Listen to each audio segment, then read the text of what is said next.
UP की जनता के हजारों करोड़ रुपए घोटाले की भेंट चढ़ गए। कभी विकास की आड़ में तो कभी सुविधाओं के नाम पर एक तरफ अवैध बिल्डिंग सुपर टेक और दूसरी तरफ स्मारक घोटाला, जिसकी कार्रवाई अब योगी सरकार के कार्यकाल में हो रही है। सुपरटेक मामले में नोएडा प्राधिकरण के 8 अफसर दोषी पाए गए हैं। सुप्रीम कोर्ट के आदेश पर नोएडा विकास प्राधिकरण की दोनों एसीईओ की कमेटी ने सुपरटेक मामले में 3 बिंदुओं पर जांच की। पहले 2 बिंदुओं में 2009 और 2012 में मानचित्र में बदलाव हुआ और तीसरा बिंदु इस परियोजना से जुड़ी जानकारी आरटीआई के जरिए ना देने की जांच हुई।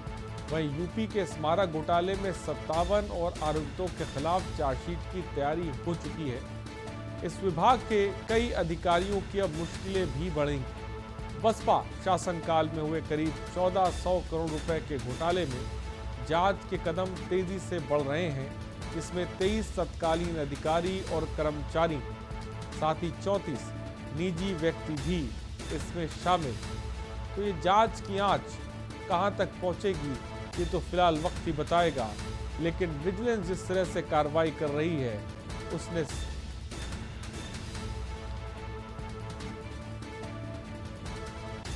संदीप मिश्रा हमारे संवाददाता इस खबर पे अधिक जानकारी के साथ जुड़ गए। संदीप, घोटाले धर घोटाले, लेकिन अब घोटाले जिसने किए उनको बख्शेगी नहीं योगी सरकार। क्या जानकारी है इस बीच आपके पास, क्योंकि सुपरटेक मामले को लेकर जांच की प्रक्रिया अब तेज हो गई है।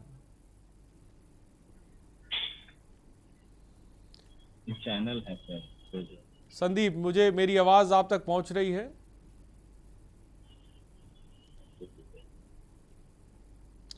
तो शायद मुझे लग रहा है कि संदीप तक मेरी आवाज़ नहीं पहुंच पा रही है। घोटाले दर घोटाले पर हम बात कर रहे हैं आज 6 at 6 PM में, लेकिन यूपी की जनता को जो ठगा गया, अब उस जनता को उनका पैसा मिलेगा। बसपा शासनकाल में स्मारक घोटाला हुआ, सुपरटेक पे चलेगा योगी सरकार का बुलडोजर, जिसको लेकर एक जांच कमेटी बना दी गई है। स्मारक घोटाले में 57 लोगों को एक तरफ चार्जशीट भी दी गई है।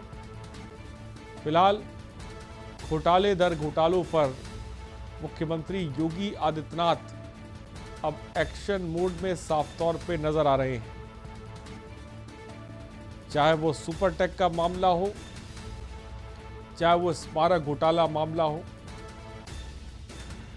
सुपरटेक पर एक तरफ बुलडोजर तो चलाया ही जाएगा, लेकिन दूसरी तरफ 2004 से जुड़े और अब तक के जितने भी बड़े फैसले या जितने बड़े मामले नोएडा अथॉरिटी की तरफ से लिए गए हैं उन पर भी जांच होगी। और जांच अगर होगी तो ये जांच कई अधिकारियों तक पहुंचेगी, कई चेहरे सामने आएंगे, कईयों पर कार्रवाई भी देखने को मिलेगी। फिलहाल इसको लेकर अधिकारियों की टीम गठित कर दी गई है। संदीप एक बार फिर हमारे साथ जुड़ गए हैं। संदीप, क्या जानकारी है आपके पास? घोटालेबाजों पर मुख्यमंत्री योगी आदित्यनाथ, जिसे कह सकते हैं, एक्शन मोड में हैं। क्या जानकारी है संदीप? देखिए, बिल्कुल आपको बता दें कि बसपा शासन काल में ये घोटाला देखा हुआ था, जिसको लेकर के कई चर्चाएं चल रही थी। लेकिन हालांकि अब जो चर्चाएं चल रही हैं कि विजिलेंस की टीम ने अपनी काम में तेजी ला दी है और तेजी लाने के बाद तकरीबन 57 ऐसे लोगों के नाम है जिनका चार्जशीट जो है अगले सप्ताह तक कोर्ट में दाखिल करने की बात कह रही है। हालांकि इस पूरे मामले में तकरीबन 1400 करोड़ का ये घोटाला हुआ था, स्मारक घोटाला, और स्मारक घोटाले को लेकर के 1 जनवरी 2014 को विजिलेंस ने मुकदमा पंजीकृत किया गया था।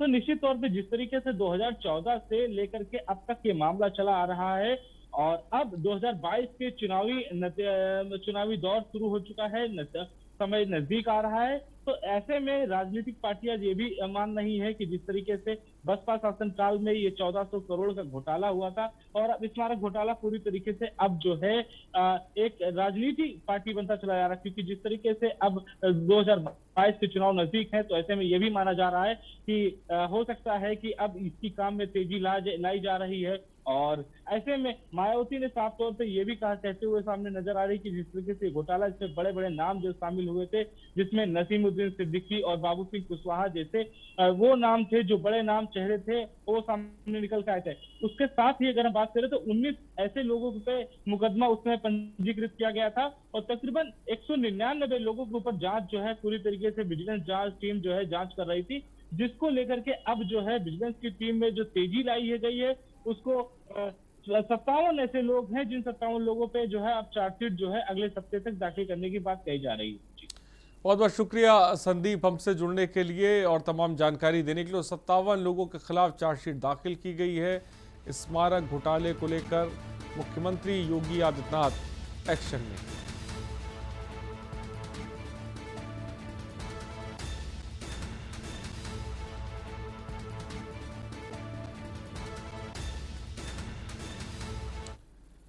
और मुजफ्फरनगर में